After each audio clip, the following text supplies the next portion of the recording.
Welcome to A Stride Above podcast, where our commitment to excellence in equine health and athletic performance unites us. Join your host, Dr. Alberto Rullan, as we trot through the essential topics that matter most to you and your equine family members. With over 15 years of experience in equine sports medicine and rehabilitation, Dr. Rullan is dedicated to navigating you through the latest innovations and essential insights in horse health. Together, we'll ensure that you and your horses always remain a stride above the rest. Hey, welcome back to A Stride Above. Again, if you didn't watch our previous episode, make sure you go watch it. I'm here with Dr. Adam Pendleton. Dr. Adam Pendleton is Journeyman Farrier, the highest AFA American Farrier certification there is. He is a veterinarian, so he's what we call a podiatrist. Thank you for being here with us. Thank you. And in the previous episode, we established his credibility, right? Undeniable, great story, fantastic credibility. So we don't have to go back there again. Now, what I want to show is add value to you. What I want to do is add value to you, bring you knowledge. I want you to tell us from all your experience in chewing as a vet in physics. Talk to us about the basics, because the most important thing of everything is always the fundamentals. So if you're talking to an owner, you're talking to a trainer who have these ideas that they have Google about how the horses should be shot. Can you give them an idea of what are the basics? What should they be looking for? Sure. So that's one of the things that I think hopefully I can make the biggest impact in veterinary medicine with my experience, because I think sometimes we focus as podiatrists on pathology a lot, and we forget the basics of horseshoeing. And so one of my kind of goals is to inject some more of basic horseshoeing principles into veterinary medicine, because we didn't have hardly any basic horseshoeing principles taught to us while we were in veterinary school. I don't know if that was the same experience with you. Yep, so exactly the same. I struggle with the idea how we're supposed to manage complex foot cases when we don't know how the foot operates to begin with, right? So I think, my mentor that I mentioned before, Randy Lucart, just published an article in the American Farriers Journal on the 4 lengths of feet. And I think that's a good one for horse owners to go search out and read, because it talks about one of the things that really attracted me to his style of teaching was he was one of the first people to give really clear and concise answers, and not based, they always had good support for them, right? It wasn't just, well, that's how my grandfather did it, or that's how we did it in shoeing school, or whatever it was. So We're bringing some science to chewing. Exactly. So the way I was taught is that there's actually 4 lengths of feet, because if you go on social media, if you go talk to people in the barns, most of the things that you're going to hear is, that horse's feet are too long. Well, that one's too long. It's everything happens because the feet are too long. It causes lameness. It causes this. Well, the thing that you have to ask is, what's long enough? If you don't know what long enough is, then you probably don't know how to quantify too long. So I was always taught that there was 4 lengths of feet. Too short is pretty obvious, that's the ones that are walking on eggshells, but they're not, having an active bout of laminitis. Maybe their foot was cut too short, or it was excessively worn, things like that. Okay. Then there's supportive, where the hoof capsule, it has good integrity. It protects the soft tissue and the bony structures from the inside. Well, and I think that if most horses, if operated within that realm, the horse industry would be in a better position, in better shape. We would have less issues, right? And then there's another category, which would be mechanically optimal.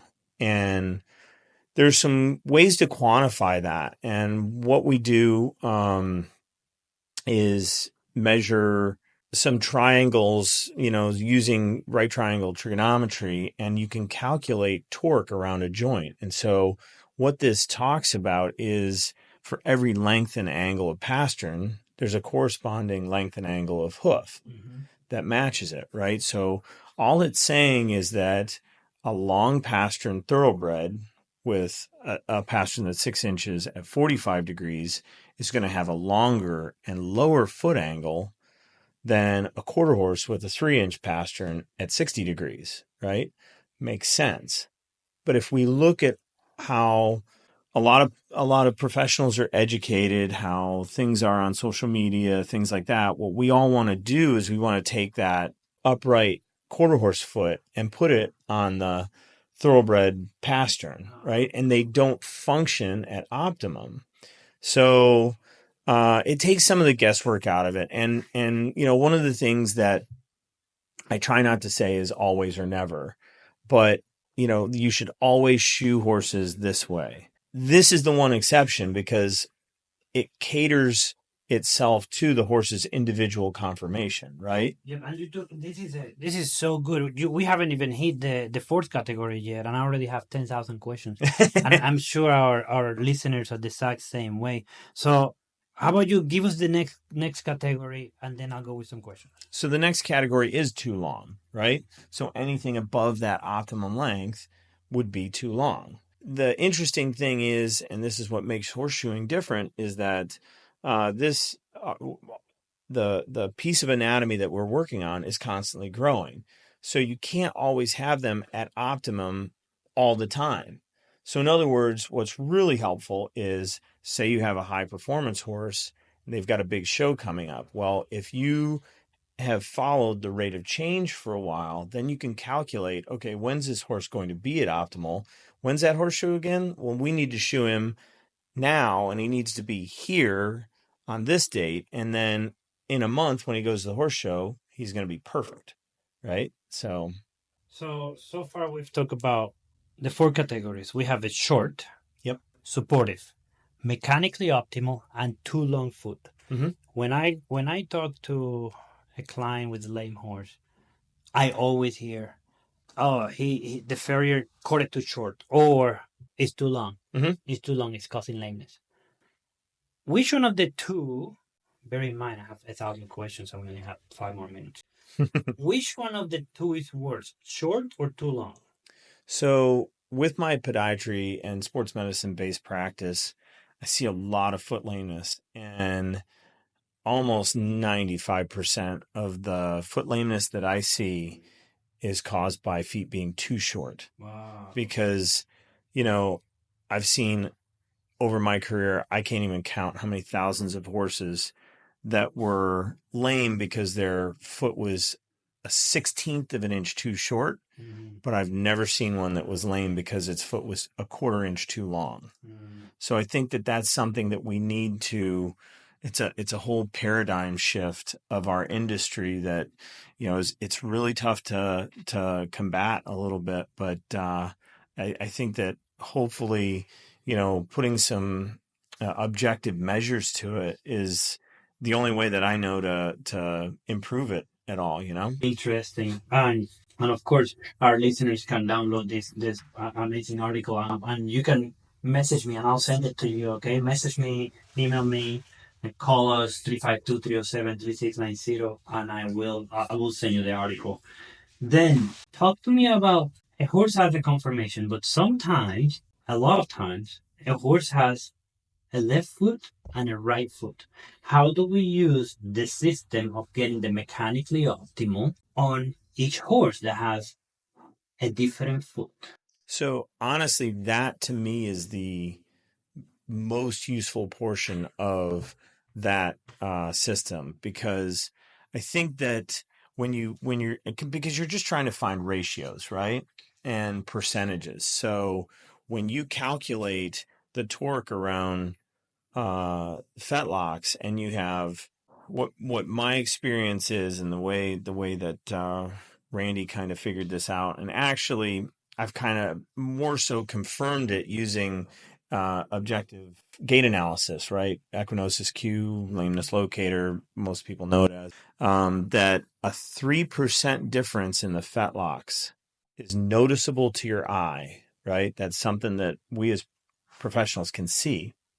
A 5% difference may look like they're lame. They may not be lame, but it could just be that there's such a mechanical difference in how much the two fetlocks drop, how they're able to apply force to the ground, things like that. And you see that very commonly in mismatched feet, because mismatched feet function on the ends of mismatched legs, right? So that's one of the things that has been kind of a game changer in my practice, was learning how to manage mismatched feet differently. And you don't shoe them to make the feet look alike. Thank you. You shoe them to make the fetlocks function alike. Okay. And then the feet will eventually grow more alike, you know? So that is great insight. That I get that question about every day. Every day I'm sitting there with a farrier going over a horse, and there's so many opinions about how we shoe these horses. And what I like about what you just presented to us is that now we actually can add some science to the way we shoe this horse. This was great information. Stay tuned for our next episode of It's Right Above, which we are going to be bringing to you very, very shortly, actually. You can watch it today, watch it any other time. And by the way, Amanda just told me that we will have a link to the article. So we will be having a link to the article available for you. And to be honest, you can share this with your farrier, right? A lot of farriers, one of the things that we're trying to do is bringing this information to anybody in the world. So one of the things that I love about farriers is that they love to learn.